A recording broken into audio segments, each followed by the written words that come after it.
that start way and with then me. come out. We go that way or go just Oh, that wait. way? Oh, you take a look and then I'll pass it this way. I assume they've seen it. There you go.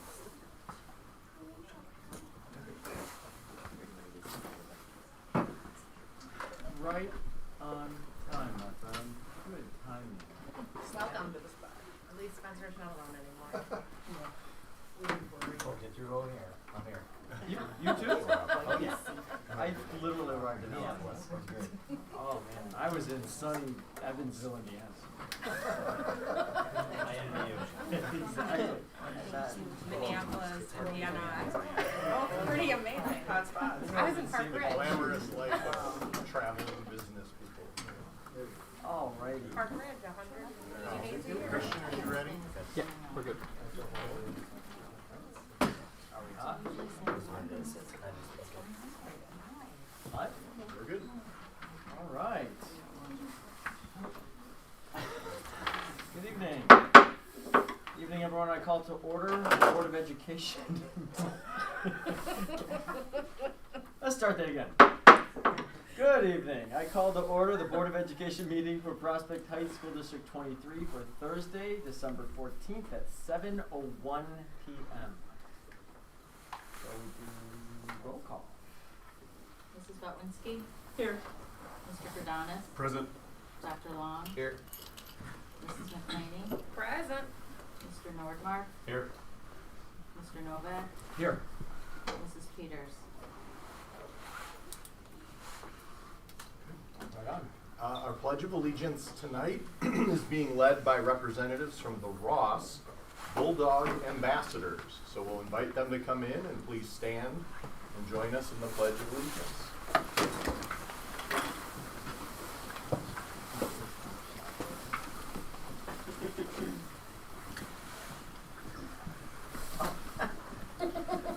Sitting there looking for the flag and it's walking towards it. Assessing the agenda. That's it.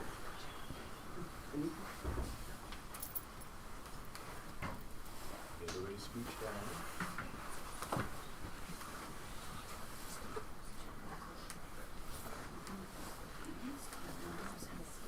Like a second row. Yeah. I think if we just close the gap right Carter, here. can you go behind?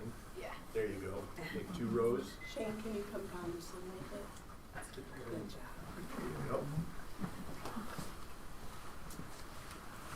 Does she want to come up front? All right. Get Avery in there. Preston. Okay. Alrighty.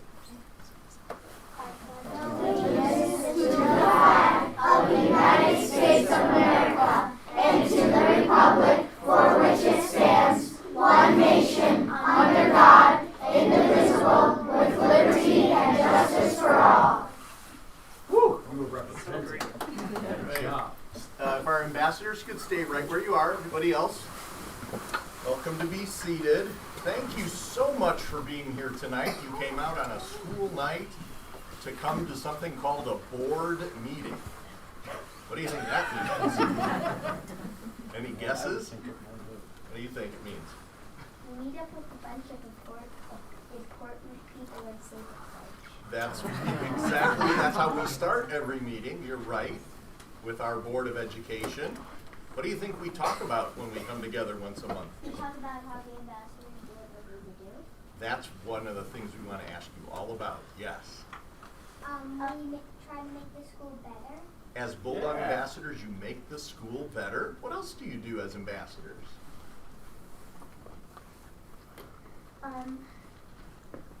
You demonstrate the Bulldog beliefs and hope that others follow your steps. Bulldog beliefs. What are Hear those? more about that. You follow expectations and hope others follow them too. Carter, what were you going to say? Responsible, respectful, and safe. Avery, what do you want to say? If somebody's on a buddy bench alone, say, do you want to come and play with us? So you reach out to a friend who's on a buddy bench all by themselves? Yeah. So those all sound like really important things. Let me ask you, what is it like being a 7th grader? What is that? I thought they were in high school. No, this is 7th grade. Oh, 7th grade. Second grade. Whoa. 2nd and 3rd graders, and you're talking about being responsible and being leaders and setting a good example? Yeah. Oh, that is really cool. And they get recess? And they get recess. No, it's recess and lunch. Recess They and let lunch. you have lunch. How often do you meet as the Bulldog ambassadors? Do you remember how many times you meet? Like twice a month. A couple of times a month? When do you guys meet? Yeah. Usually on Fridays. But like what time of day? Like do you get to miss math class? No. Oh, what do you miss? You miss lunch and recess time. I thought you guys got lunch and recess. No. We don't get lunch and recess. Oh, okay. That one over here. What were you going to say? We eat lunch usually in that where we are like learning. Oh, cool. Well, every time the Board of Education has a meeting at one of the schools, we always start with a visit from students. So we're very glad to have you here tonight and lead us in the Pledge of Allegiance. Board members, do you have any other questions for this fine group of, I was going to say 7th graders, 2nd and 3rd graders? How did you become a Bulldog ambassador? 5 people voting for us Oh, cool. because we were being kind and stuff. We made a speech and everyone decided we would make a good ambassador. Oh, wow. Who can tell me what a buddy bench is? What's a buddy bench? I think somebody that hasn't talked yet. Right? Sure. Like this young lady over here. A buddy bench is like when your friends that sometimes you might sit there and it's like sometimes people look out when and they try to find someone on the buddy bench to help and play with. That's cool. So you can sit there and people will come to you to be a buddy. Mm-hmm. That's really awesome. Thank you. What's the best thing about being an ambassador? Go ahead. Helping people follow directions. Nice. You have one? Being kind to everyone and seeing them smile when you do something. Do you have something to add? Try to be helpful for the whole school to make it a better place. Awesome. You have something? Follow the Bulldog beliefs because when someone follows your steps, another person might follow their steps, and then so on, and then all the school is following the Those are good. That is amazing. Life Yeah. lessons. That's a great way to- The most amazing thing is that these students do this without any help from any teachers. You don't have any teachers that help or You guys no eat support all from by yourselves? You do it all by yourselves? Who made the shirts then? Which one of you guys made that cool shirt? We don't know. Gage probably. No, maybe Miss Gage. You do get a little bit of help, don't you? Yeah. Who are the sponsors of the Bulldog Ambassadors? Miss Lynn. Miss Lim, Miss Rieger. Miss Rieger, Miss Prosak. and Miss Prosek. Yeah, Well, we need to give them a give them a hand.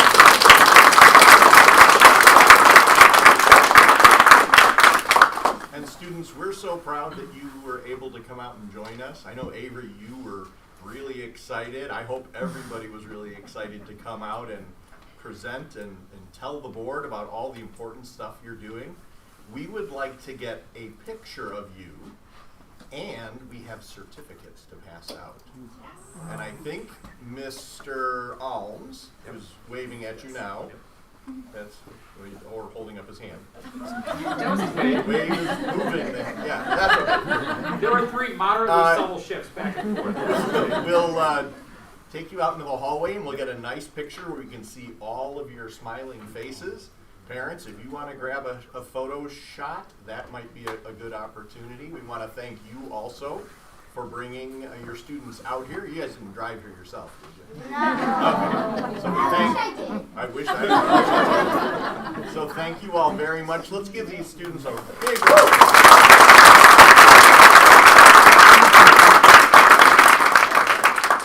Followed out by Mr. Hall. We're gonna go Thanks, up. kids. Thank you, guys.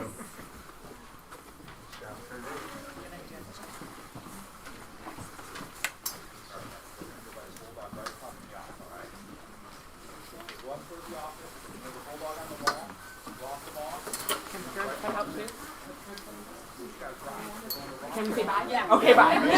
Bye. Feel free to stay too. Oh, no, you got it. You got it. Thank you, guys.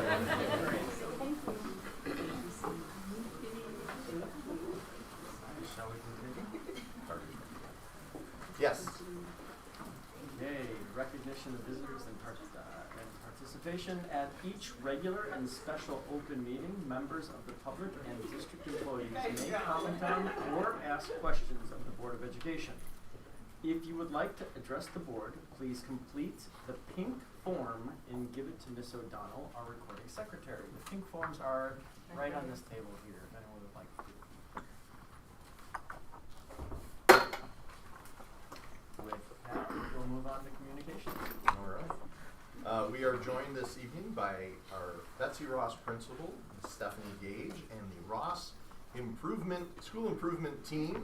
They're going to be sharing a brief presentation with an overview of the work that they're doing this year toward the strategic plan. So welcome and thanks for coming out as well tonight. Thank you very much. You ready for us now? Yeah. Okay.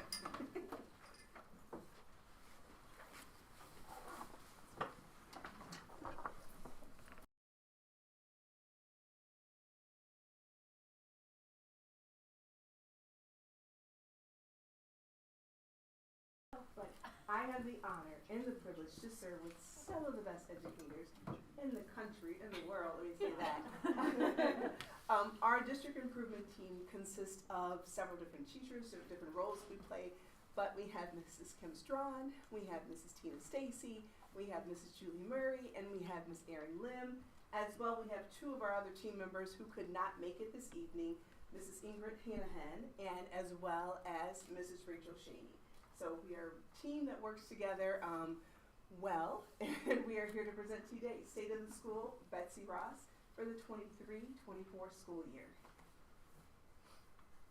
And our vision statement for the district. District 23, it's a place where students are engaged, they're inspired, and they're empowered to collaborate, to learn, and to grow.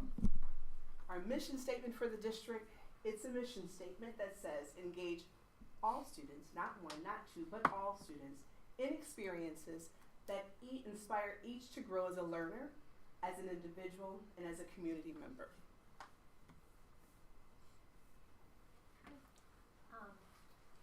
These are the components of our strategic plan, and as a team we'll be going through each of the components and letting you know where we stand as a school. Okay, so I will start us off with student success. We are continuously evaluating our curriculums. We're in our second year of our new literacy curriculum, so this is our year to kind of take a look, and we've gone through the ropes once. We can see what works great, what might need a little bit of tweaking. We're able to make some changes and really strengthen that curriculum so that it works best for all of our students. It's also our first year with our new social studies curriculum, so it's our year to see what we've got, and then next year we'll be able to enhance that as well. You will be hearing later on tonight about the school day task force that has been working, and we had 5 members working on that because of course we want to make sure that our school day is going to be the best for all of the students. So we all had a hand in making that happen. Also we have been looking at, well, our Ross Ambassadors is one of the other components of our school day that gives students an opportunity to thrive and to shine. Unified PE is another example where we're able to meet the needs of students that might have some challenges, by pairing them with perhaps some of the ambassadors that you saw to give them that leadership role to help others out. We also have our MTSS groups that, as each grade level meets on a monthly basis to discuss students so that we can continue to either help students who need a little bit of more academic help, or if they need a little bit of academic enrichment, we can also help them with that. And you, later on in our presentation, will hear a little bit more about the SAFE framework that has been put into place this year to help those students who might have some challenges behaviorally. And we are also getting ready to launch our buddy program, which partners up students who might need just a mentor, an adult mentor, to work with to give them a little bit more support throughout the year, socially and emotionally.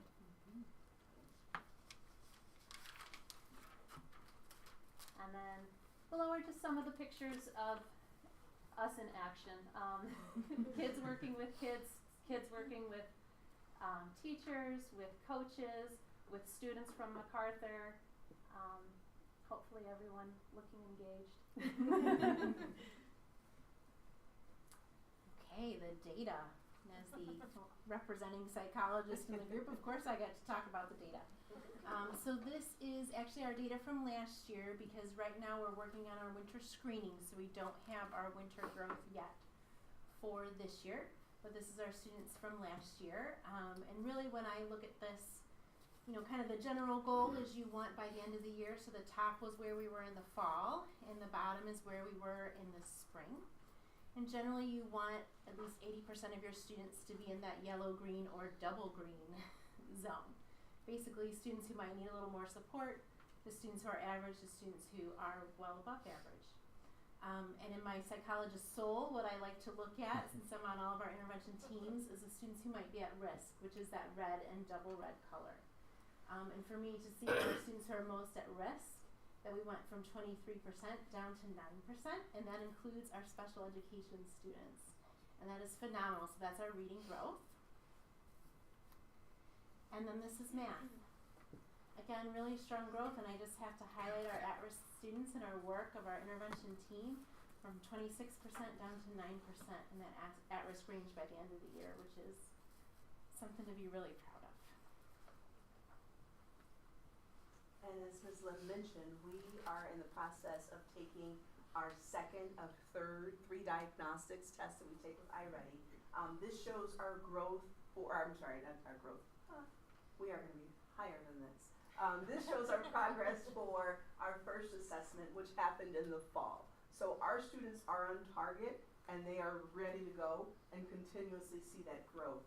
By seeing green, that means our students are meeting the needs and some slightly above where they are, of where we need them to be. So we expect as the year continues, we're in the middle of our second diagnostic. We take our third one sometime in the early spring. So we'll measure our growth from the fall to the spring. And they are on target to continue to do well. Hi, I'm Tina Stacy, third grade teacher here at Betsy Ross. I'm going to be speaking about teaching, learning, and innovation. Our first bullet point, we have recruit, develop, and retain highly qualified, diverse, professional staff and leaders. I can attest to that because I actually went to school in this district. I obviously teach in this district, and I am a parent in this district. My son goes to school at Sullivan. So it's a great place to be. Obviously, I never really left it. So, and I know there's a few other teachers in our district that have also gone through school here as well. So we know it's a really great school district, and wanted to work here, teach here. The second bullet point, implement evaluation procedures and documents using the new Teach Boost platform. That's just a way for teachers when they're getting evaluated, is just to kind of streamline the documents and the evidence that we put in from observations and things that we do in the classroom that maybe people don't always see on a day-to-day basis. The third bullet point, professional development methodologies. Continue to support and grow instructional coaching, including EL, SPED, and behavioral needs. So we added to our coaching team this year with some other branches of specialties. Continue to refine and improve implementation of adaptive schools procedures. Again, I can attest to that as well. Some of the teachers this year have gone to some training for adaptive schools, and we went 2 days in October, and we'll go 2 more days of training in January. So I know some people had training last year, so just kind of continuing and getting some more teachers and staff to have that training to apply in their classrooms and working in teams. And expand the use of teacher-involved instructional rounds to support collaborative culture and professional development. A change this year is that we're going to be having everybody be able to participate in those instructional rounds, so they get to see other team members in action and other grade levels. You know, being a teacher, you can't always get into other people's classrooms because you're all teaching at the same time. We try to all teach, say, math at the same time, like as a block and reading. So unfortunately, you know, and then we tend to have specials at the same time, so you really can't go into another team member's classroom. So I'm excited for that, to be able to see what some of my team members are doing. And I'm newer to 3rd grade. This is my 2nd year. Previously, I taught 4th grade at Sullivan. So I'm looking forward to that, so that I can learn a little bit more from some of my team members that are newer to me. Oh yes, so we have some pictures here. The bottom picture from Halloween, it's the 2nd grade staff. The bottom right picture is the 3rd grade staff from Halloween. In the middle we have 2 new members to Betsy Ross. And then the top picture is the chart paper, and I know there's some more on the next slide as well. One of the activities that we did on our Monday meeting was, as a staff, Stephanie had us work in groups and just to kind of chart the years of experience collaboratively within our group, where we did our teaching, what kind of degrees we have, what were our strengths.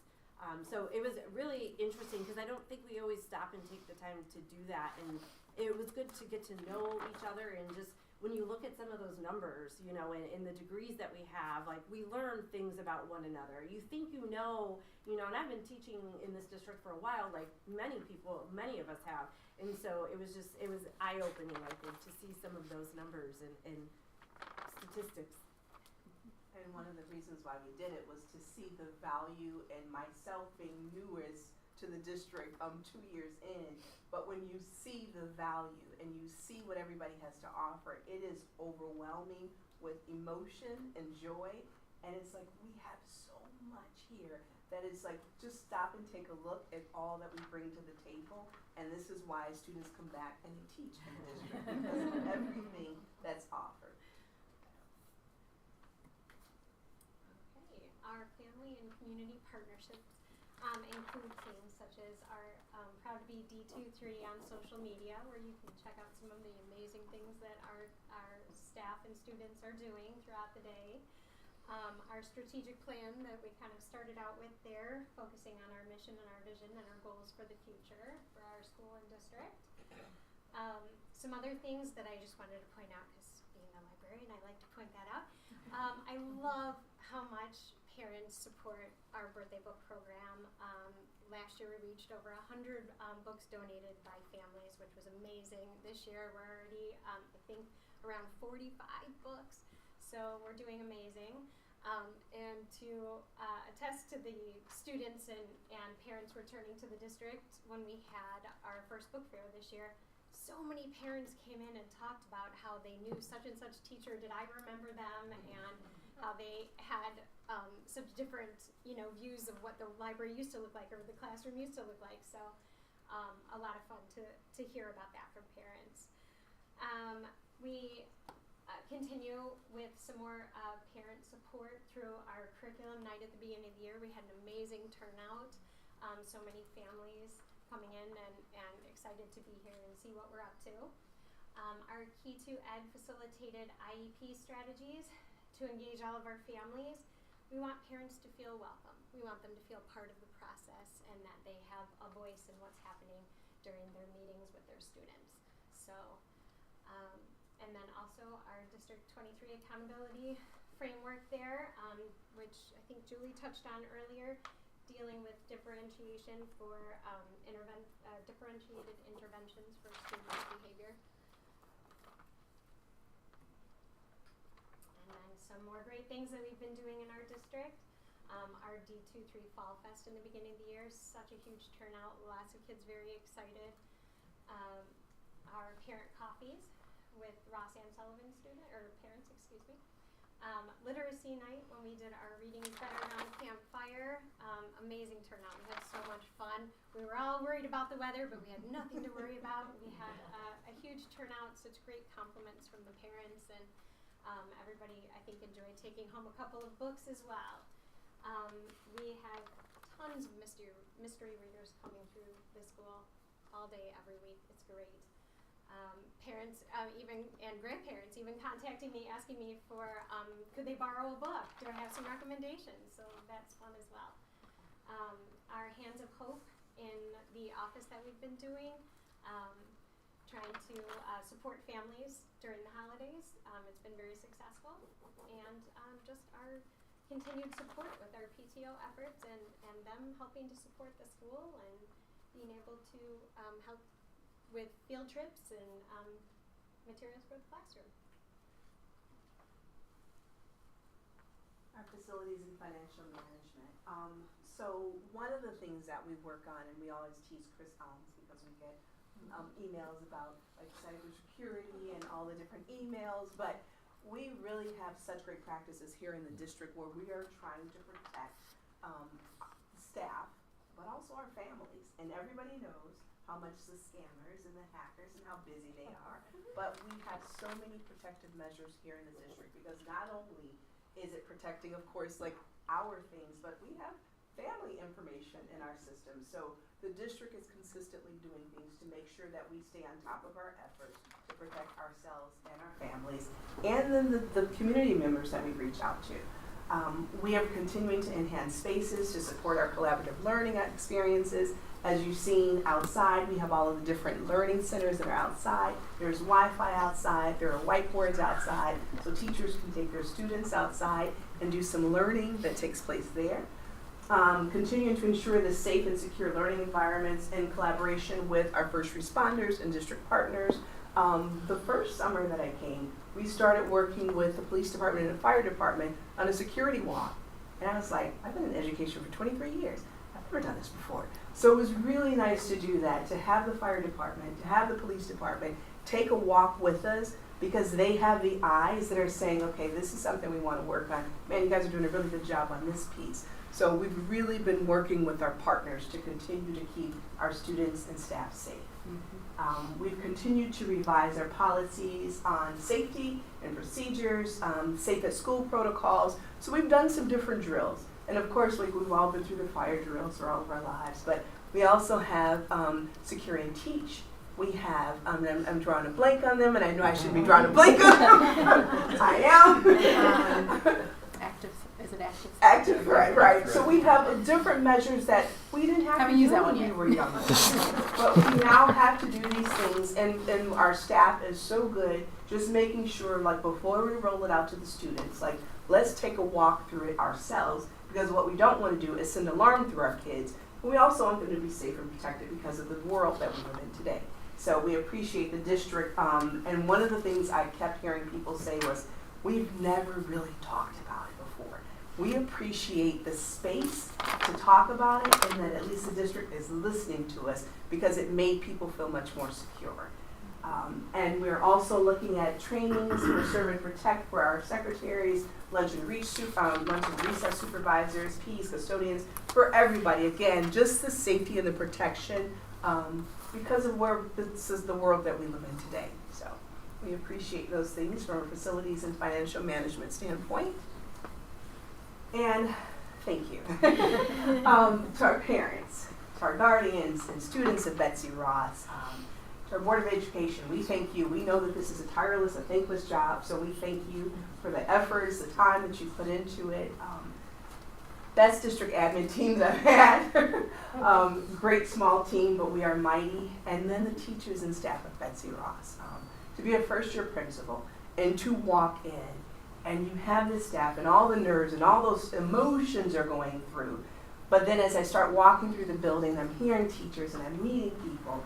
It is probably one of the best years that I've had of my 24 years of education. Like, this is probably like the beaming, and they don't know, a lot of times I walk through and I have tears and because I go into classrooms and I listen to teachers teach and I'm watching the energy of the kids and just hearing the kids. And I am so grateful and so honored and so privileged to work beside teachers and staff that we hear and the dedication that they have.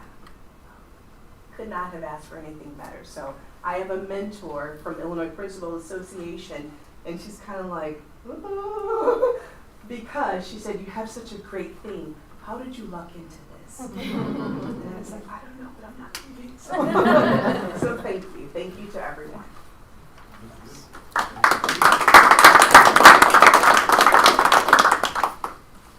We'll pause if there are any questions from the board for the team from Betsy Ross. What's the new social studies curriculum been like so far? How's the transition been?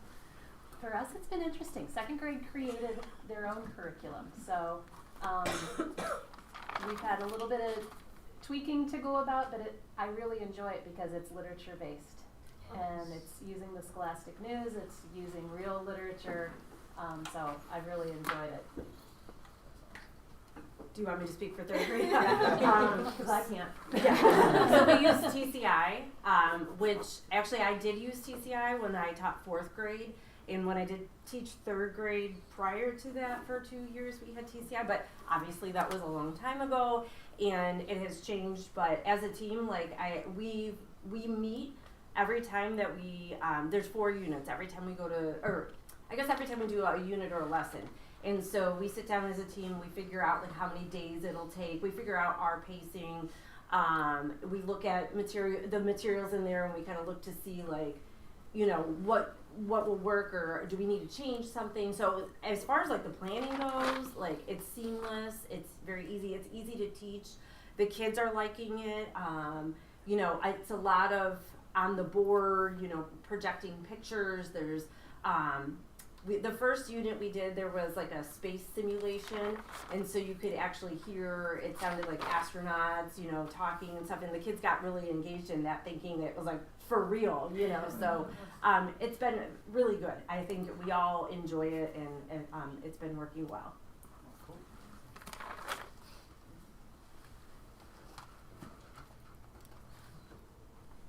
Thank you. Thank you very much. Appreciate it. Thank you. Continuing on. We have another one, or We don't have another presentation for a little while yet. Come back.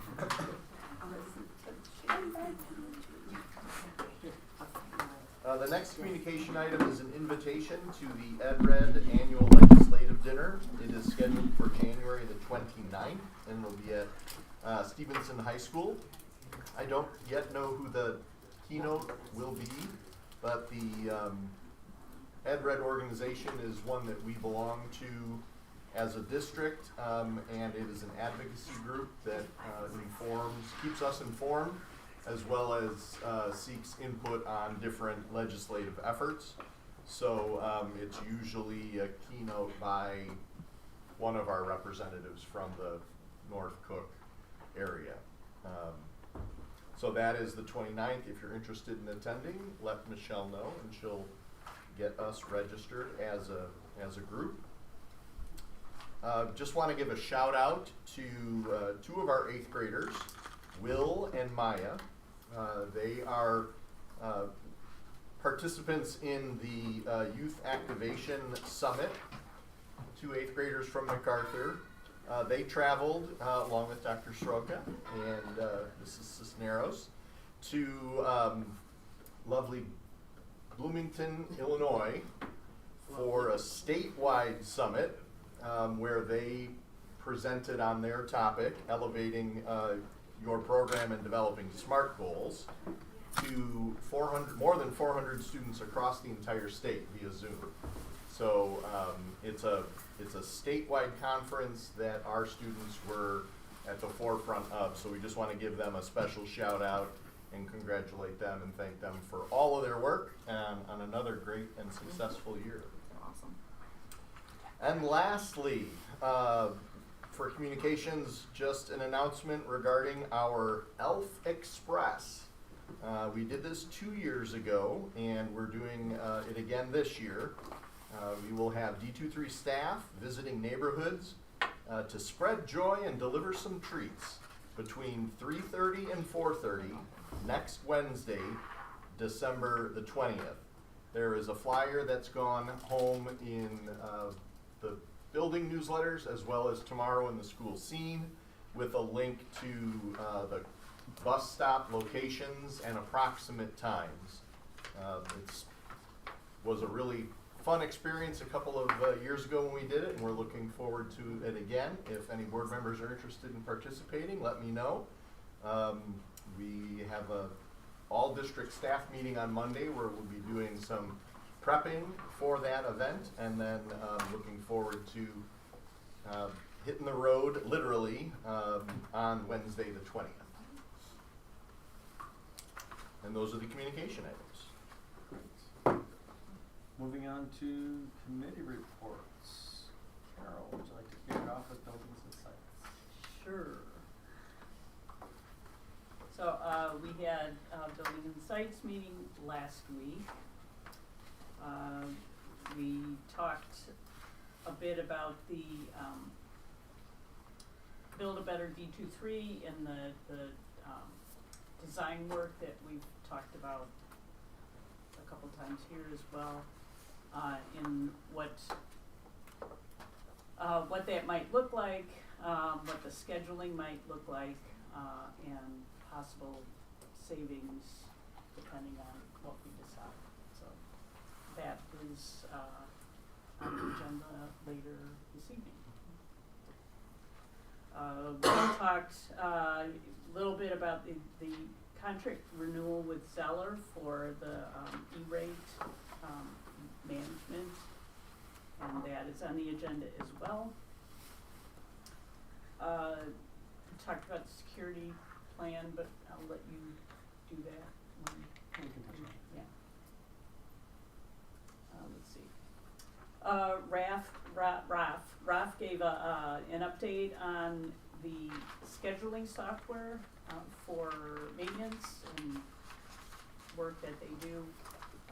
We're going to switch from ML scheduling to another program called Incident IQ, which is more, they feel it's more user-friendly and it's more compatible with some of the applications that we already have in the district. So that will be happening soon. Let's see. And there, we had a discussion in presentation on the work that the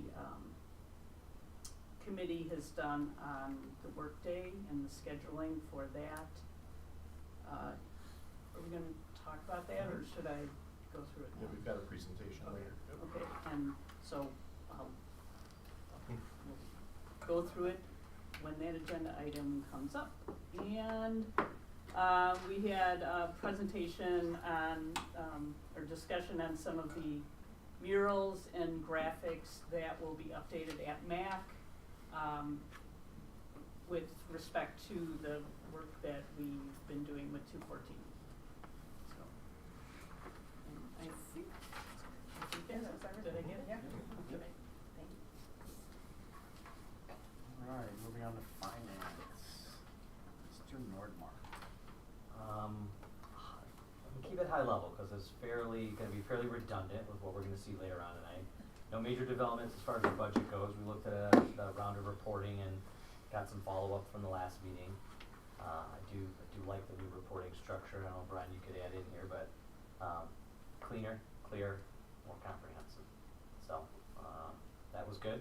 And then we spent a majority of the time talking through, you know, I call it the Build Back Better for the D23, referendum and the conversations around building, and we spent a lot of time going through that, but that's where the majority of the conversation landed, and again, having a presentation here later on that'll go a little deeper into, we got a preview of that, so, pretty straightforward. Alright, NSSU, Carol? NSSU, we met last week, and Dr. Schnorr kicked off the meeting by announcing that Gavin McGinn will be taking over next year for Julie Gillick, who is retiring as CSBO for NSSU. And the thinking there is that Gavin will spend this year with Julie and transition into that role. He's been working at NSSU for quite a while and is familiar with how things operate. So that was the announcement. And his current position as business director will be posted as a vacancy. If it hasn't already been posted, it will be shortly. Shining Stars was a fellow named Maximus Dominguez, a 214 student. Former District 22. Yep. Okay, I was wondering about that. He was not there, unfortunately, but he was working through NSSEO's STEP program, which is their secondary transition experience program. It's their transition program for students 18 to 22. And they kind of recounted his experience in that program, and he wasn't able to be there because he works 6 days a week at Maldani's. And he started as a bus boy, I guess, and is now doing prep work in their kitchen. So, and then following that was a presentation on their continuous improvement goal 4, which is transition. And I know that transition may not seem pertinent here as we are in elementary school, but I've seen this in many iterations that the work that we do here is pivotal to the success later on. So that's why I'm taking the time to talk about it a little bit here. So the STEP program at NSSEO is a grant program. They started, I think, in 2010, and with about $300,000.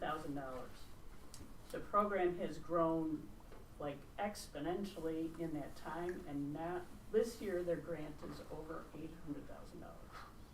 And they were supposed to send the presentation to us with all statistics, but it's pretty stunning. The employment rate for adults with disability is pretty dismal, but the students that come out of this program really have a great deal of success. So it was really, I don't know, it was just nice to see the program and what's happening there. Let's see, superintendent report. Dr. Schnorr was talking a bit about the Institute Day in January that's being planned. It's the first area-wide special education focused Institute Day that has taken place in several years, I guess. So they have more than 800 staff from NSSEO and surrounding districts registered. 1,000 now. And it's taking place at NSSEO buildings in Harper, so it must be some big, anyway. Okay, and let's see, for human resources, Brad Carter took the policy committee through a number of policies for first reading. And the bulk of it was 5-year review stuff. There wasn't really anything substantive. Let's see. And there are some staffing changes that were approved at Sunrise. they were looking for an ESP to fill a certain position, and they could not find someone with the proper credentials, so they rearranged some of the positions there, and a sub who was hired for maternity leave will be taking over that position. It'll be redefined. So that was approved. Julie Gillick went through some of the business services. She's been doing this, what you need to know about different aspects of NSSEO, and this month it was on transportation, which is, I mean, it's a big deal anywhere, but at NSSEO you've got NSSEO vehicles and then vehicles from every district, just about. I mean, if you ever go to Kirk in the morning, it's crazy. I mean, they probably have 100 vehicles there. And the board approved a 1-year extension of the Rich Lee contract for bus transportation at 6.5% increase. And that's NSSEO. Wow. Moving on to policy. That's me. I have lots to share. Yay. There's a nice packet that you'll see later. Spencer and I met and talked through this with Don. So a lot of them, like always, are those legal updates and footnotes, right? We get to go through all those in the 5-year reviews. There was a couple of big changes. So they upped the bidding threshold based on cost of living increases. So the bidding threshold now is $35,000 when you have to go out to bid. Was one of the updates. There was an update about healthy meals for all in one of the policies. A legal update for full-day kindergarten is in one of the policies. Some curriculum content, including instruction about Native American topics. A library bill of rights was included. There was a policy that addresses academic dishonesty and cheating, and including AI as part of that, as one of the policy updates. And there was some policy updates about Narcan and access to that. And the rest really just, did I miss any that were big? And I know the first read is in tonight, and then, yeah, so Spencer, did I miss anything? Just some things about if visitors or guests are not allowed at school and we make a decision in private or in closed session, we have to give public notice about the rationale behind our decision and our outcome. So that's the only other big one. Thank you. Of course. Community relations, Brian. We had fun like always. Yeah, we met on November 30th. We had a communications audit update. We talked about Alpha Express. Chris Holmes was with us as always, and did some changes. Talked about the winter website FAQ. There will be another Community Connections newsletter coming out in February. Then we talked about communications related to the school day update, right, which we'll talk about later, and then some of the coming events for building a better D23. I think that's it. Cool. All right. Safety. We met just following the Buildings and Sites Committee taking care of the next year. We touched on the assessment of controls, in particular security controls for Empist, and there were no notable items there. Empist is our security company. Crossing guards, we kind of touched on that and just kind of heard how amazing that program has gone since we moved over to a school sponsored program with outsourced company. And then we touched on just the COPS grant. So the COPS grant didn't pass for us. One did pass with the Prospect Heights Police Department. We kind of just discussed the different potential options that might or might not come out of that as a result. And, I don't know if there's more information than, I don't remember anything in the deck about that, right? Yeah, nothing's further. But yeah, so that if you recall, the COPS grant that we applied for and that the PHPD applied for was to cover an SRO. Nothing really, no real awesome like, hey, we're gonna get an SRO funded type of information coming out of this. Just more to come. So that's it for safety. And then finally, EdRed, ISBE. It doesn't look like there's anything to report, but I think we're going to open it up to see if anyone wanted to share anything. From Triple Nine. It's a good time. It was a good time. Always good Anyone have sessions. anything notable from any of the sessions they attended? I was a delegate, which took up most of my morning. Yeah? Which was How cool. was It was being cool. a delegate for your first year? It was cool. Like, it's interesting now. It's just interesting. Yeah, that's awesome. Yeah. That's awesome. Yeah. It gets a little tense in there, but yeah. Yeah. And also, I was at one with Amy, and I think we learned about everything that you could do wrong with your finances. That's all I'm gonna say, but it just made me feel kind of good. So It taught us what we're doing right. right, yeah. It was just you need a plan. You definitely need a multi-year financial plan, and this poor district did not. They did not have any outside help like Elizabeth Hennessy or Raymond James. Just incredible. Really, just almost shocking that someone in this day and age isn't utilizing outside resources to help them figure out their finances into the future. Is it because they're not available in the area that they are? I mean, is that an issue? I don't want to use the word arrogant, but they felt like they just had it under control all by themselves. And then and they had done a balloon sort of bond or debt issuance, and all of a sudden they realized they weren't going to be able to make their payments, and then they had to call in for help. It's unfortunate. Yes. It Happens was for a lot of really, small businesses. it was just kind of shocked by the whole thing.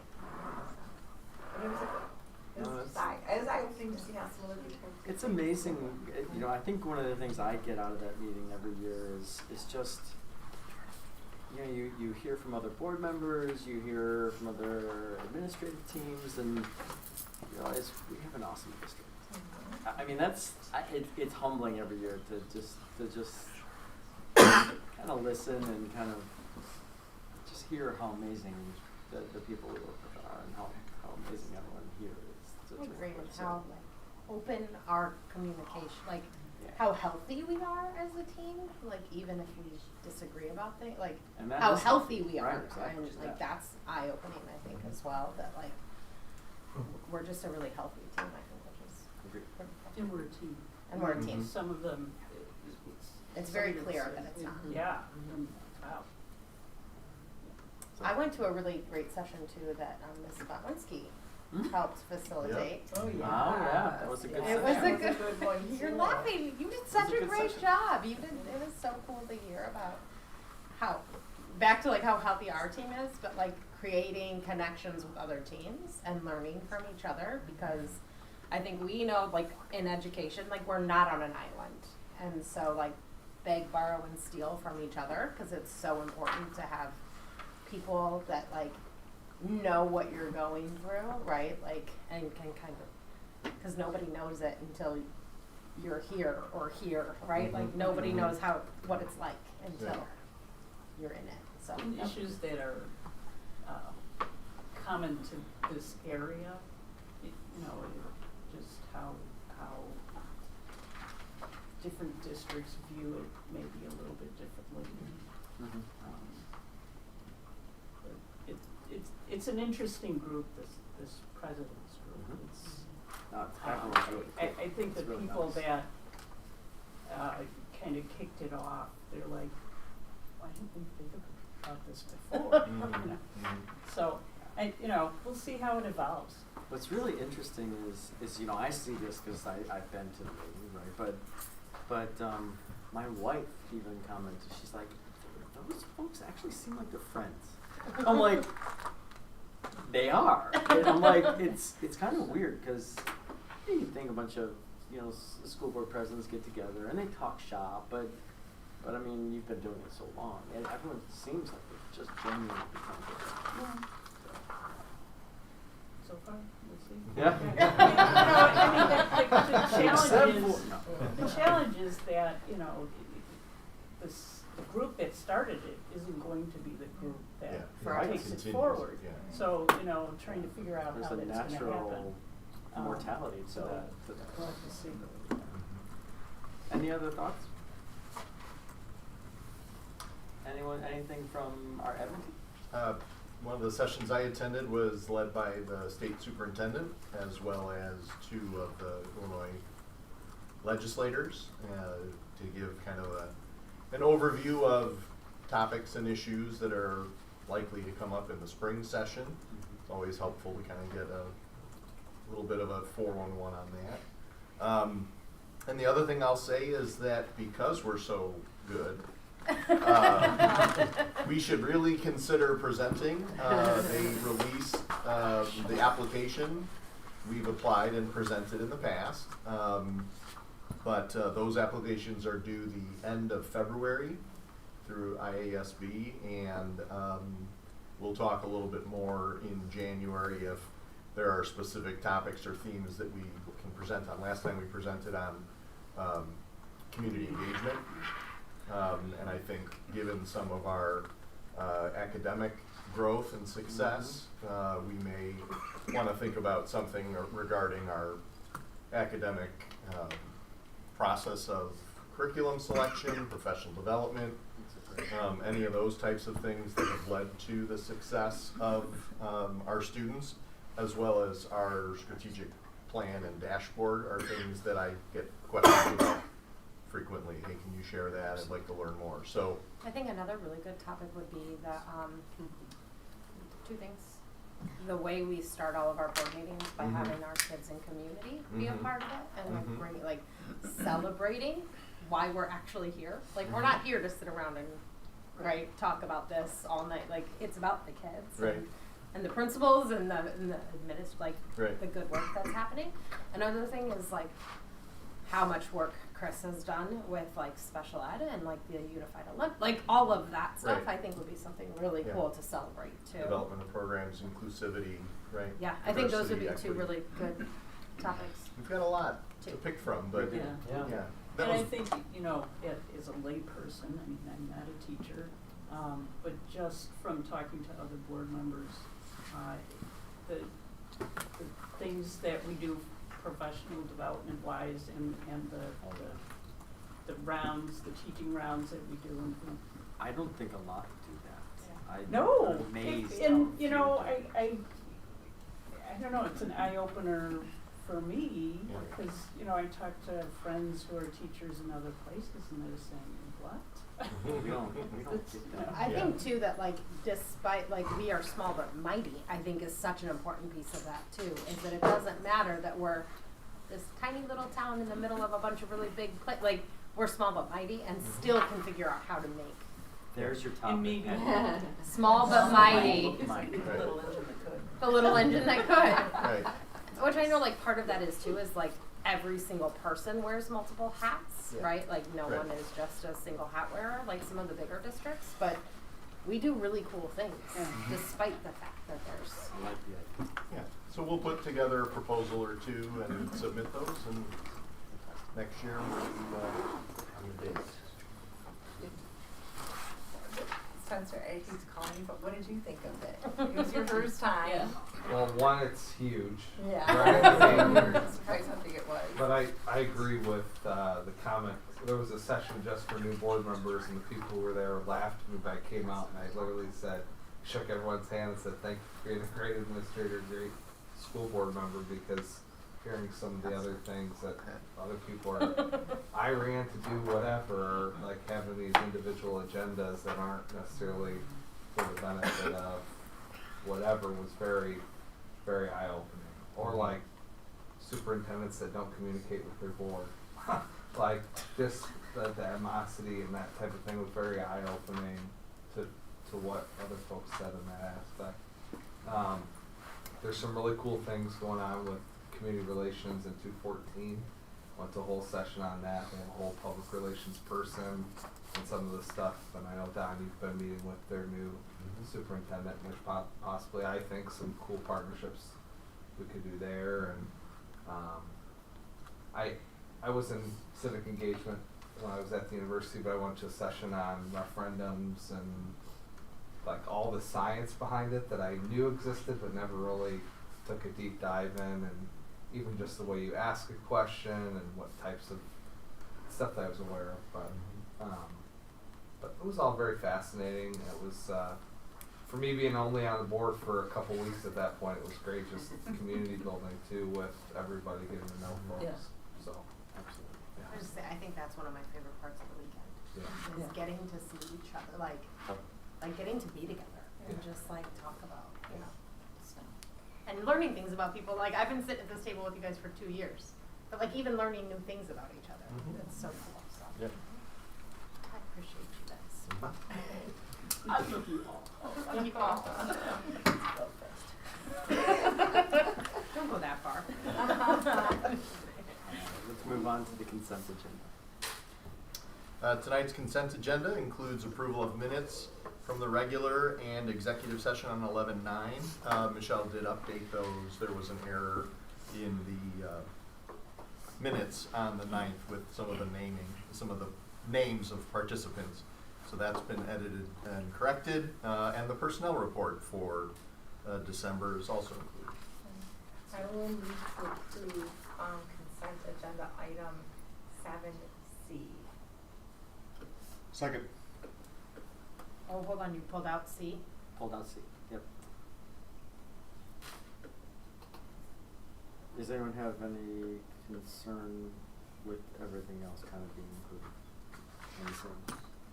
No? Good. All right. All right. Roll call. Mrs. Botwinski? Yes. Mr. Gradanis? Yes. Dr. Long? Yes. Mrs. McClaney? Yes. Mr. Nordmark? Yes. Mrs. Peters? Yes. Mr. Novak? Yes. Motion carries 7-0. All right. We have a motion to approve A and B. I'll move to approve consent agenda items A and B. Second. Second.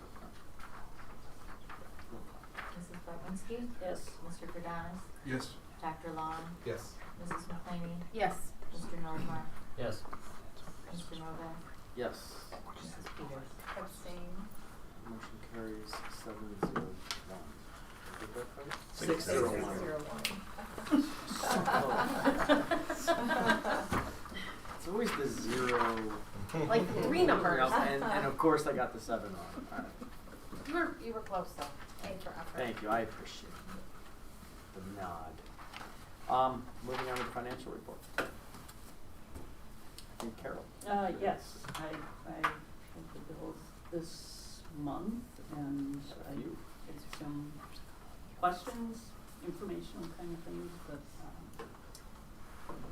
no problem. So I move to accept the financial report as presented. Motion by Carol. Do we have a second? Second. Second by Brian. Roll call, please. Mrs. Botwinski? Yes. Mr. Gradanis? Yes. Dr. Long? Yes. Mrs. McClaney? Yes. Mr. Nordmark? Yes. Mrs. Peters? Yes. Mr. Novak? Yes. Motion carries 7-0. All right. Moving on to public hearing on 2023 tax levy.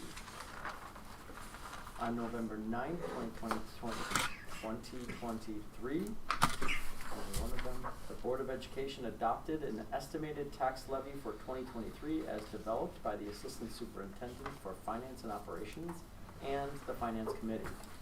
At this time, the Board wishes to conduct a Truth in Taxation public hearing for the purpose of allowing anyone to address the Board regarding the 2023 Certificate of Tax Levy.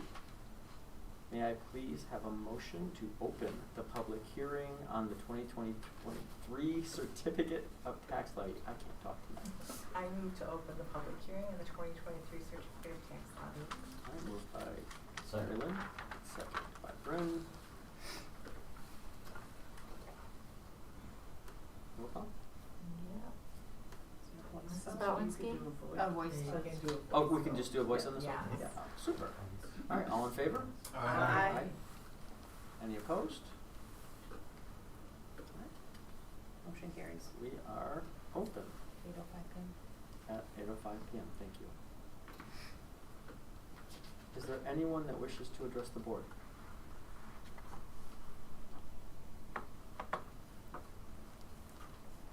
Hearing none, may I please have a motion to close the public hearing on the 2023 certificate of tax levy? I move to close the public hearing on the 2023 certificate of tax levy. Moved by Mary Lynn and second by Brent. All in favor? Aye. Any opposed? All right, motion carried, and we are out of 8:06 public p.m. hearing session. Very efficient.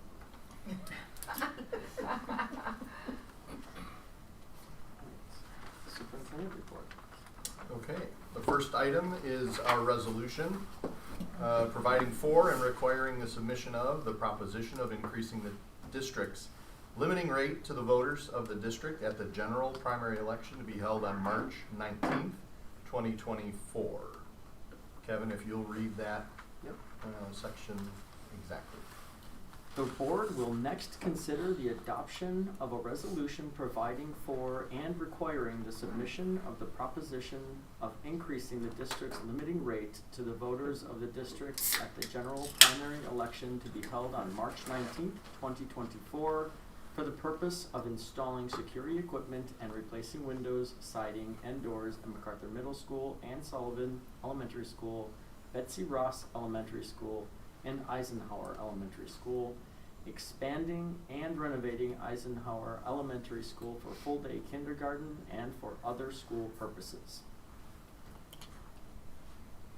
Can we have a motion? As it's written, please? I would like to motion as written. Yeah, no, as it, You need to read the Read the whole whole Yes. thing again? no, just the motion part. Oh, I'd like to motion and second the adoption as read by the title. It's read by title, yep. Second. All right. Mrs. Bowenski? Nope, any discussion first?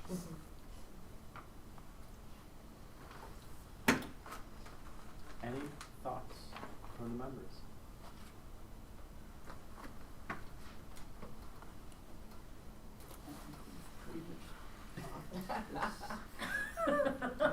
Have we exhausted the discussion? Does anyone have anything they'd like to comment upon? Good. All right, super. That's great. Roll call. Okay. Mrs. Bowenski? Yes. Mr. Grodanis? Yes. Dr. Long? Yes. Mrs. McClaney? Yes. Mr. Nordmark? Yes. Mrs. Peters? Yes. Mr. Novak? Yes. Motion carries 7-0. Awesome. Next, we do have a presentation. We'll have to do 2 presentations back to back. The first one is regarding facilities and financial planning, and then we'll have an opportunity to have discussion. That is an action item. And then we have an information item. So as that's kind of... So as we continue down our parallel path of addressing facility and long-range financial needs, thank you to the board for your support of that referendum question. We are looking forward to having an opportunity to share information with the community about the need and the solution. We've been working or have been hearing of the work of our community group that is putting into some plan their campaign kind of efforts. This is a connected topic relative to the design planning. So Christian, if you'll go to the next slide. In a very rough timeline, we're approaching January 2024. The 4 phases of any project of this scope start with a preliminary investigation where we engaged the community, we identified needs, we were looking at lots of different options. That started as early as December of 21 and culminated with a solution that was sort of roughly designed and priced out based on that 2023, April of 23 referendum discussion to get us a price point. Earlier this year, the board gave some direction to begin schematic design. That gives us the opportunity to become a little bit more, each of these steps is sort of zooming in, narrowing down the specifics to get down to the nitty-gritty of and the details in the project. That started with site survey, geotech report, review of zoning code. We've begun the conversation with MWRD and the city, as well as the establishment of the civil drawings, grading, stormwater detention, etc. Where we find ourselves now, as we look ahead toward a March 2024 referendum vote, is the next 2 phases, which will provide much more detail and granularity into the planning that would be helpful in terms of refining the specifics of the ask, but also would are necessary steps. You know, you have to have a blueprint at the end of the day, and so the recommendation of starting that design development in December, which would result in drawings, plans, elevations, construction details, diagrammatic layouts of our building systems. We'd be starting to look at specific materials, different specific types of systems that we might need to order machinery or equipment for. And then following the design finalization, it transitions toward construction documents that then are ready to be posted in format of a bid, bid documents, and the final blueprints and layouts for the actual construction to begin. So on the next slide, Christian, you know, the board's consideration of starting this now prior to a referendum versus waiting until after a referendum. And there are pros and cons to both. I'll start with some of the cons that are on everybody's mind. First, the district would be incurring approximately $700,000 of expense prior to the referendum. If the design work, if we never move forward with the project, that becomes lost funds, funds expended that we will not recoup. And of course, there's the optics of presuming community intent. Like, we think this is going to pass, therefore we're ready to start design. On the opposite side, in terms of why the administration is recommending this, it really boils down to sort of the dollars and cents of it, that starting this design work now positions us to begin construction as early as possible with a projected August of 2025 open and occupancy versus waiting for at least 2026 occupancy. Again, that 1 year of program differential is a strong reason why we would like to move forward. Secondly, we know the cost of construction only continues to rise, so taking advantage of being ready to hit the ground running post-referendum with documentation and the design work done and shovels ready to go in the ground this summer. Gives us the opportunity to take advantage of the lower pricing. We project that over 1 year to be an approximate $1 million increase in construction costs.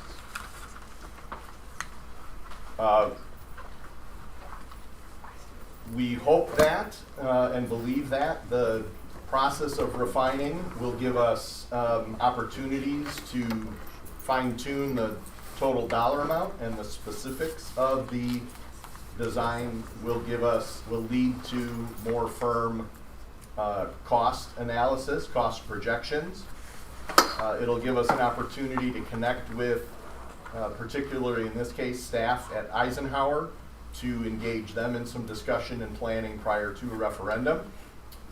I think the understanding the alternate bid strategy is important, because the design work that we're recommending we start now will be useful even if this upcoming election referendum is not successful.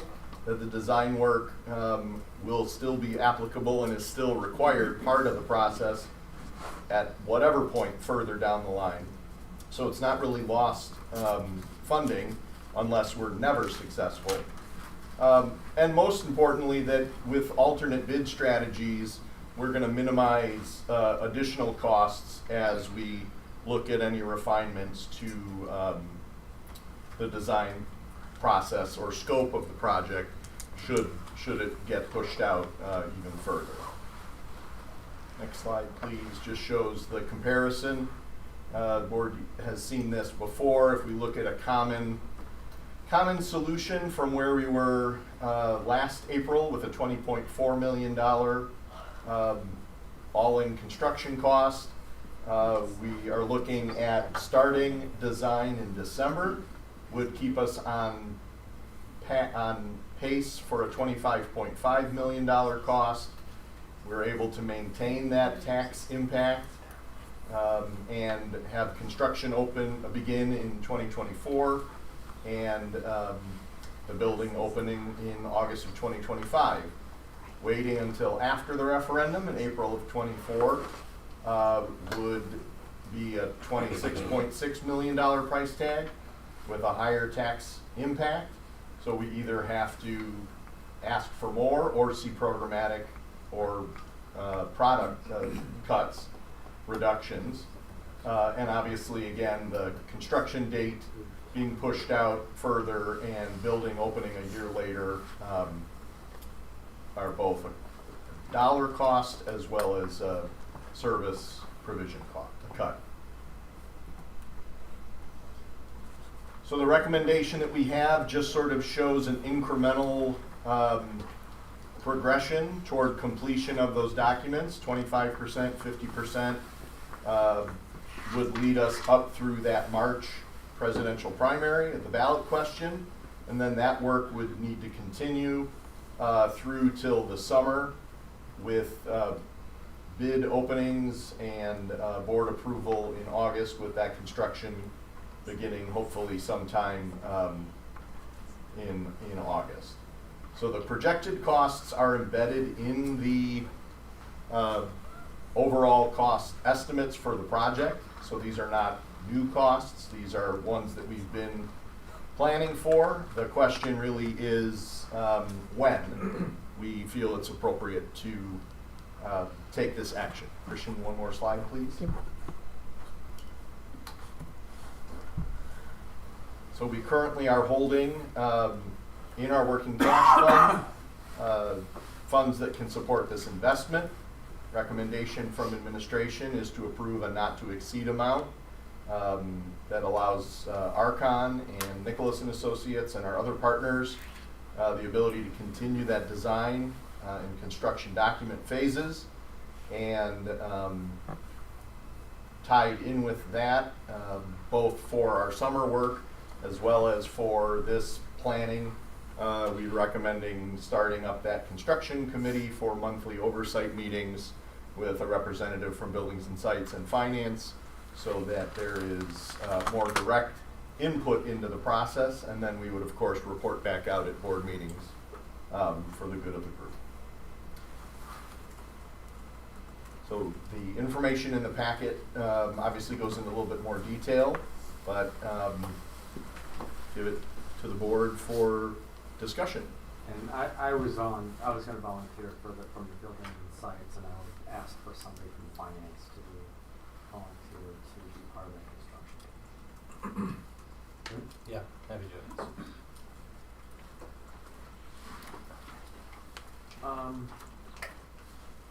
Should we move back temporarily? Yeah. Okay. Kevin, All if right. we're gonna vote, I need to have mine. Yeah, so I Sorry. would say, what thoughts, what questions, any comments from the members?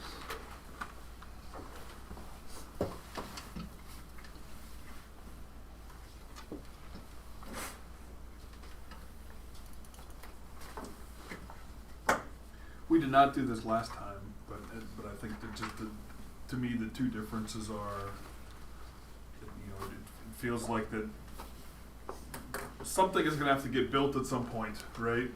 Based on the changes to the law, right? More likely than not, so that it feels like there's a very high likelihood we're going to need these plans, no matter what. And then to some degree, which right, would be a good reason to have kind of and then I think, well, right, and then the second piece of this is that these plans will kind of have some alternate ideas for, if we need a lower, right, if say for instance the referendum fails, we need to do something down the road, that there will be options in here for like a smaller, right, type thing to support, a smaller project if that's a necessity down the road. So, to me, I think those are the two big differences between, when we decided not to do this last time in the situation we're in now. Well, and then there's the hindsight of, it's not really hindsight, but the look back of, I see it as we lost $5 million by it not passing the first time. I would hate to have it pass and lose another $1 million, because it takes us a year to get that done. So I see it as not being too, I don't think it's being too presumptuous of our constituency. I really don't. But I do see it as almost irresponsible for us to go, oh, we'll just wait and then have it cost $1 million more and have to cut things, because by then we're not going to be going back and saying, hey, do this one. So, And I think to Brian's point, your point, like, they're ours then, for whenever we need to use them, with a couple of options, like, it's now ours, right? Like, and so, whatever that means to us as a team, and I think that,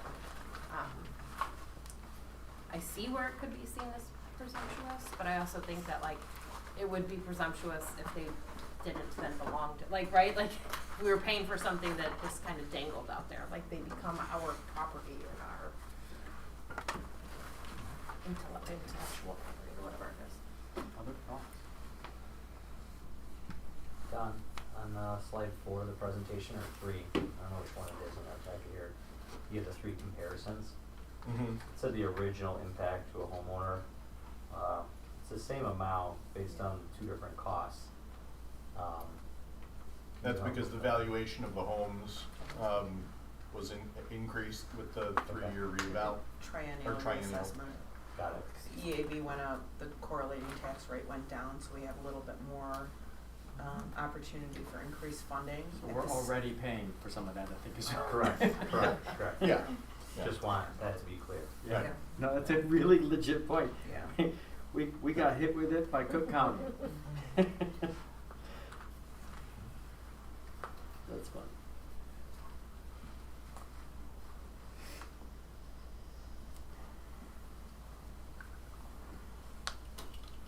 Spencer, Marilyn, any other thoughts? Carol? No, I think, to everybody's point, I think it's money that it's wiser to spend it now than to wait. just, I think for long-term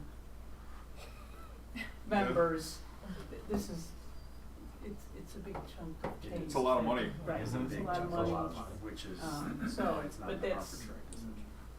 you know, it is what it is. So it's what you need to do.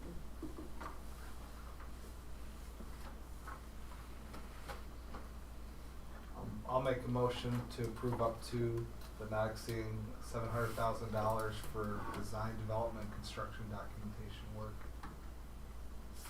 related to Spencer? Build Better 23. Motion by Spencer. Do I have a second? I'll second. Go on, Carolyn. Second by Carol. Roll call, please. Mrs. Bowenski? Yes. Mr. Grodanis? Yes. Dr. Long? Yes. Mrs. McClaney? Yes. Mr. Nordmark? Yes. Mrs. Peters? Yes. Mr. Novak? Yes, motion carries 7-0. All right, the next item is an information item. We'll be calling for action in January at our next meeting. This is regarding the school day recommendation. We do have a brief slide presentation as well. Get your steps in. I am. I've had enough of that. It's important to ground this conversation in a recognition of both the Board of Education and our Prospect Heights Education Association. The workday and school day, as articulated in our negotiated agreement, was an item of common interest in our last negotiations. And so in the new agreement, there was consensus around adding a 30-minute instructional, 30 minutes of instruction to the elementary school day. We just, during negotiations, did not come to a specifics of what that would look like. Instead, the agreement called for a task force. So Christian, if you go to the next slide. Called for a task force to determine what we were going to do with those 30 minutes. This committee, this task force, was made up of representatives from every school, from administration from all the schools, from board members, and also from a representative from our parent group. Because of the tie directly to negotiations, as well as the number of constraints that were that are at play here, we recognized as a task force that we were likely to be really challenged to come up with something that everybody was going to love. And in fact, we recognize that for some, this change will be seen as a real negative, and for others, they will absolutely love it. Our focus was on a decision that was in the best interest of our students and in the district, setting aside our personal point of view or preferences, but coming to consensus. And so I want to thank the members of the committee who spent, what did we have, six meetings, I think, 7 with Betsy Ross' team, had a one just recently. I want to thank them for their time and active participation. The solutions that came forth were from the committee as a whole and were organically modified through conversation, and we wanted to do that as early as possible, understanding that any change in the start and end time of our schools is going to impact parents, families, leaving to come to school, getting home after work, all of that. So we wanted to have a plan in place, which I will briefly point out on articulating what the process is about, and we're ready to go with that in January. Chris, next slide, please. Thank you. Again, the most important thing to remember here is that the goal that was a shared goal was to increase instructional time for our students at the elementary levels. We have historically had a 6-hour instructional day, and we will now be at a 6.5-hour instructional day, which puts us in alignment with many of our neighboring districts. We're not looking to add new content, but rather provide more time for depth and flexibility for our staff. There were a number of constraints at play here that the committee was aware of. Most significantly, our busing contract is tiered with another district as well as tiered with ourselves. So the amount of time necessary for buses to run routes and drop kids off and then run a second route is at play, as well as our concerns over the overlap of car and bus traffic coming and going in a relatively small parking lot or two. So we wanted to make sure that we were seeing some improvements there. The board has articulated some transportation parameters that we needed to keep in mind here as well. We also saw this as an opportunity for enhancement, and so in terms of our reasoning for the selection, the times that we're going to share, first and foremost was being thoughtful about the students' developmental needs and whether middle schoolers starting even earlier is a good idea, or if it is in better alignment with research and District 214 to readjust the time and have them start a little bit later. We have identified an opportunity to alleviate the wait time that many parents have by offering an early drop-off window.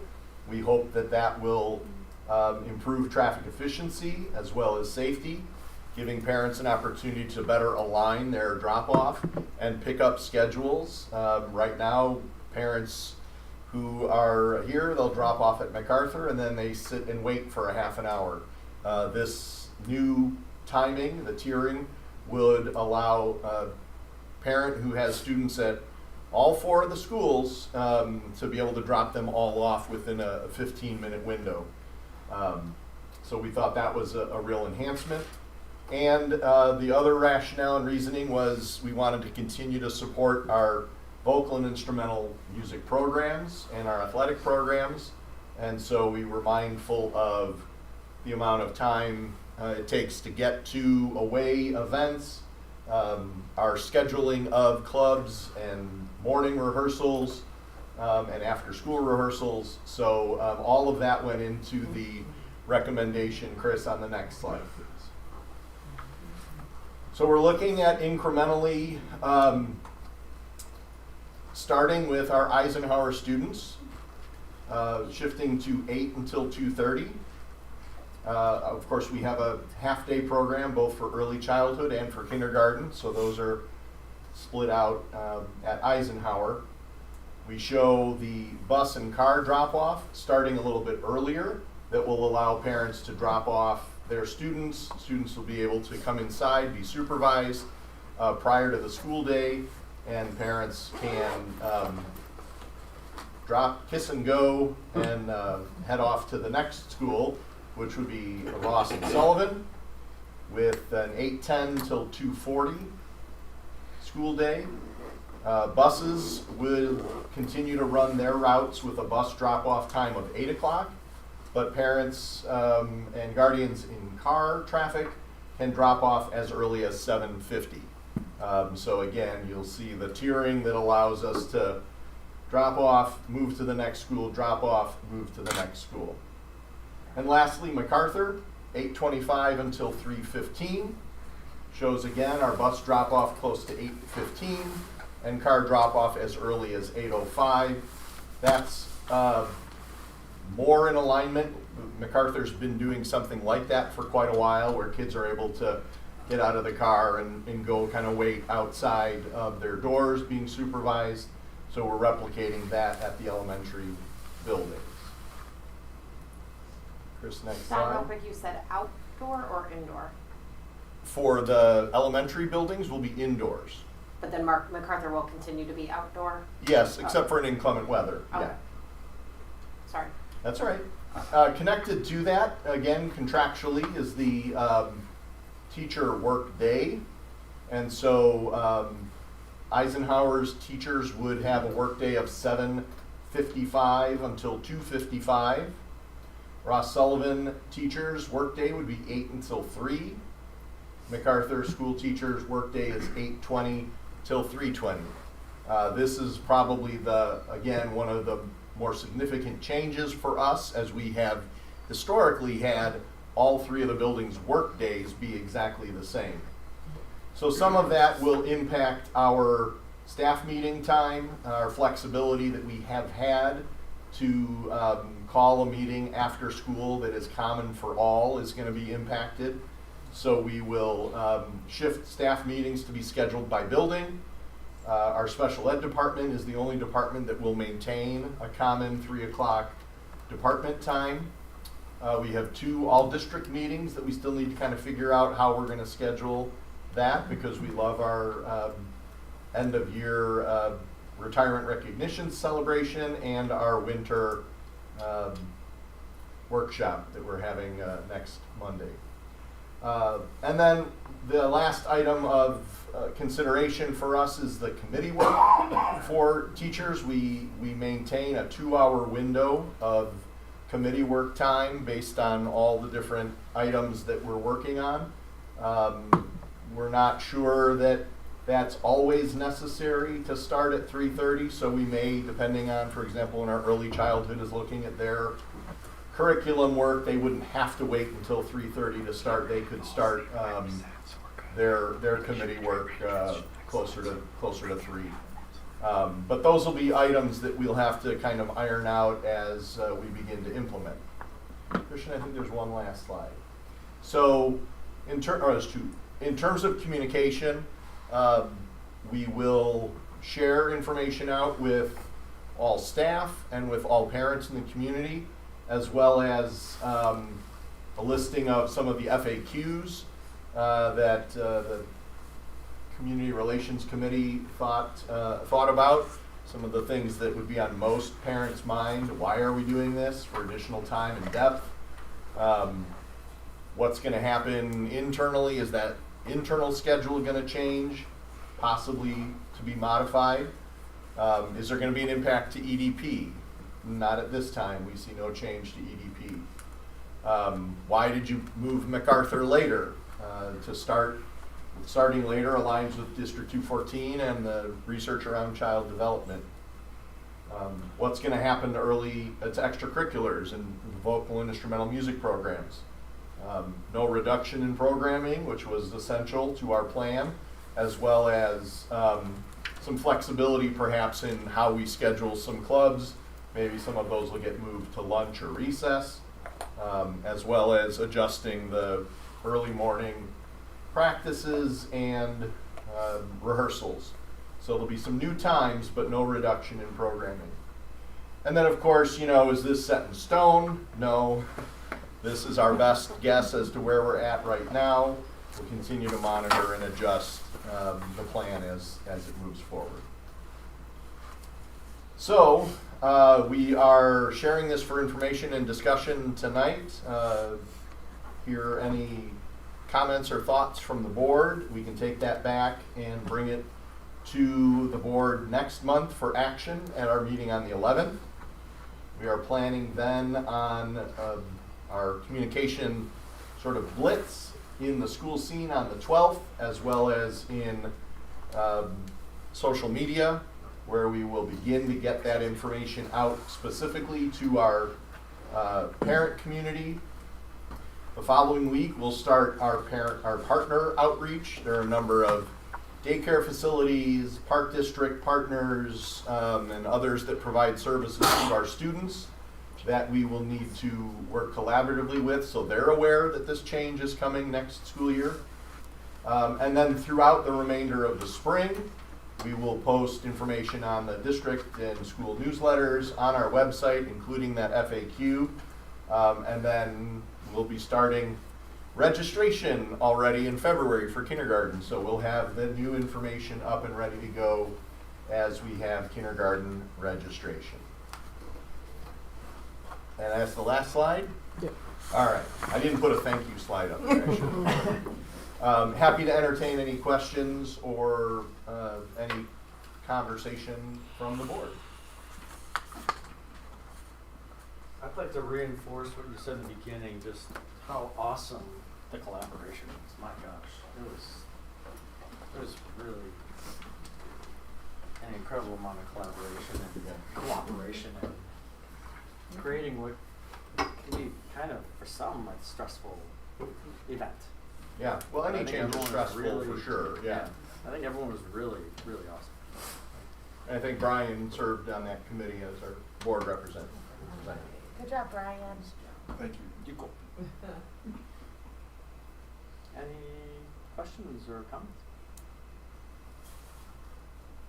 You know, just the two things that I see just from, you know, I think that walking in there, right, I had kind of thought that we were going to be making a big change, right, for certain schools and maybe trying to keep the others the same. But I think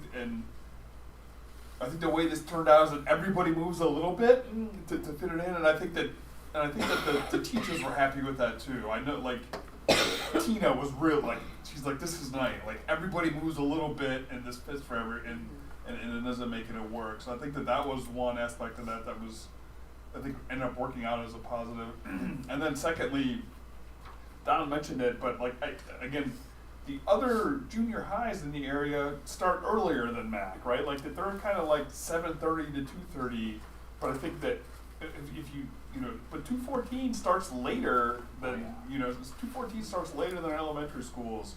I think that the research is that it's better for older kids to be starting later, and that we'd rather, you know, and I guess I was just thinking like, oh, we're going to move MAC earlier, but no, we're actually moving MAC more to be more in line with the 214 start dates, which I think is a better long-term strategy, and likely the same direction that some of the other elementary districts will move in the future as well. So anyone who has teenagers. Yeah, right. Yeah, you know, absolutely. And so I think that those were kind of just like, I think the two bigger takeaways from all that is that it was neat to see how that worked, and that kind of like the timing of our schools, right? That the youngest kids start earlier, and then as they get older, they start.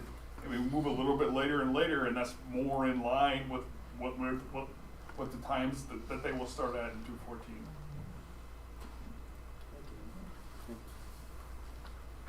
And thanks for helping. Any other thoughts? I like the flexibility of the ability to go in and drop off, right? Like, to kind of ease that traffic piece. Totally. Yeah. I have one nuance, something for the committee to think about. Which crops my attention. If you have children that happen to be in both Betsy Ross and Sullivan, maybe there's a third variable for drop-off, location-wise, that could be thought of. Right.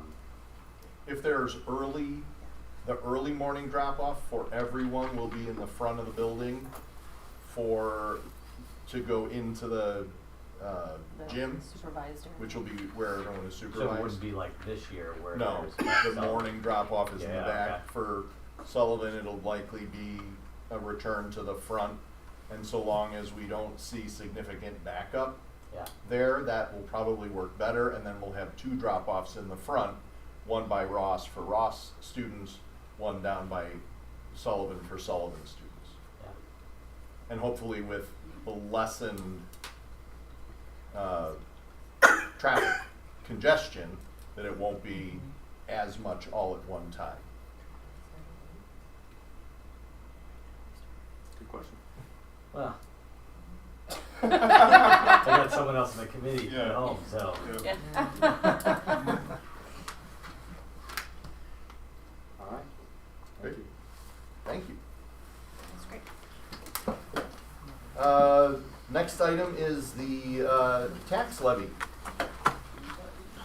So this has been discussed for the two prior finance committee meetings. The tentative levy remained unchanged coming into the final. This is a far more complicated levy than we have presented in prior years. The goal is for the district to be able to capitalize on the additional tax revenue should we be successful in the March referendum. So where we typically would request an increase of 5%, 4.99 to 5%. We're limited obviously under PTEL that we can get typically right around 5%. However, with this levy, we are requesting up to, I believe it was 26.11% to be able to, again, capitalize on the additional revenue following a successful referendum. If the referendum is not successful, then we would just revert back to the 5%. So in this presentation, there is the original levy, which we present. There's also 2 supplemental levies for the 2021 and 2022 bond issuance, and then a revision to the levy apportionment instructions for Cook County. And again, that is needing to be done because of the amount of the levy. Right now, there may need to be some tweaking once those funds come in, and so that just provides us with a little bit more flexibility should we need that down the road.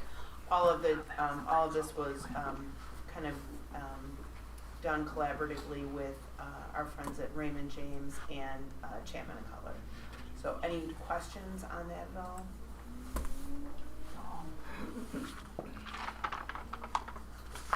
Do we have a motion to approve? I will move to approve the 2023 tax levies, supplemental tax levies, and apportionment resolution as presented. Motion by Mary Lynn, second. Second. Second by Brian. Roll call, please.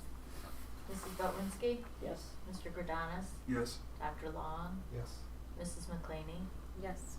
Mr. Nordmark? Yes. Mrs. Peters? Yes. Mr. Novak? Yes. Motion carries 7-0. Next item is also an action item. It is presented at Buildings and Sites and Finance and Safety. This is phase 1 of the security camera plan with planned installation of security cameras at Eisenhower and MacArthur this winter break. No questions? Is there a motion? Motion to approve the phase 1 security camera project with Procom Enterprises in the amount of $83,029. Motion by Spencer. Second. Second by Brian. Roll call, please. Mrs. Botinski? Yes. Mr. Grodanis? Yes. Dr. Long? Yes. Mrs. McClaney? Yes. Mr. Nordmark? Yes. Mrs. Peters? Yes. Mr. Novak? Yes. Motion carries 7-0. Can I just make a correction on that? I'm sorry. I just the correct amount is the $82,029, not 83. So Did I misspeak? no, No, you I didn't. mistyped. Sorry. Found us an additional 1,000. Outstanding. Well, just wanted to make sure that's correct. All right, so we'll make sure the minutes reflect Yeah. what dollar amount? $82,029. I think I just put it wrong in the motion. Any questions about that or concerns? Okay. Do I need to do anything, or Michelle, do you have it? Yeah, I'm just Yeah, gonna we'll put just it in my change the minutes. Thanks. Okay. Excellent. Next item is also an action item. It is a proposed 1-year renewal with First Student in the amount of 7.5% increase.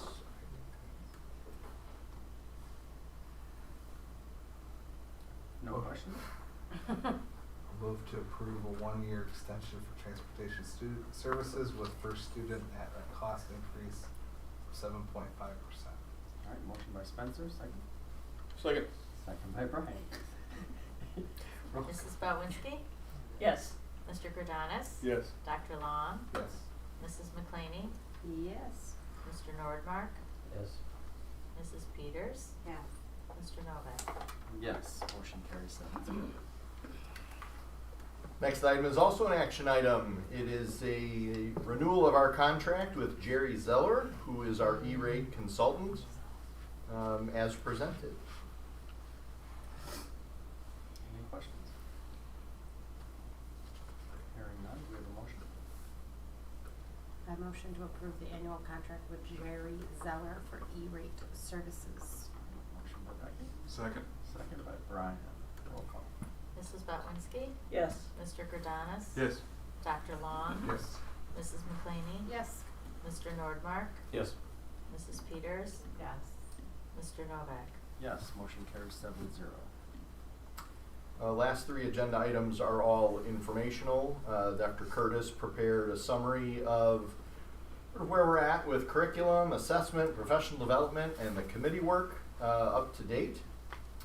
We've also included our annual immunization compliance report, and we want to thank our nurses for their diligence in gathering that information and entering it into our system. And then, as required by school code, we are also sharing the 2023 annual statement of affairs. Happy to answer any questions on those three items.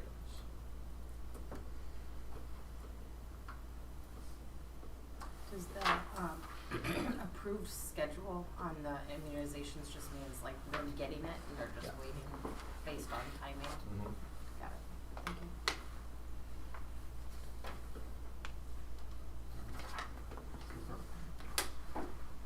There was no action. All information. No.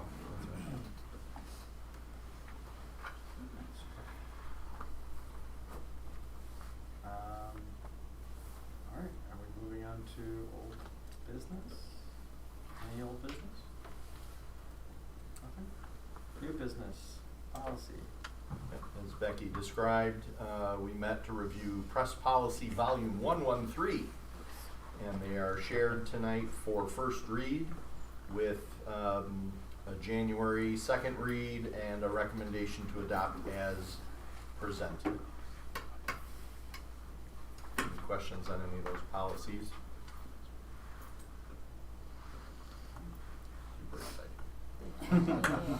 They were. That was a bigger packet. I thought we were gonna get out without.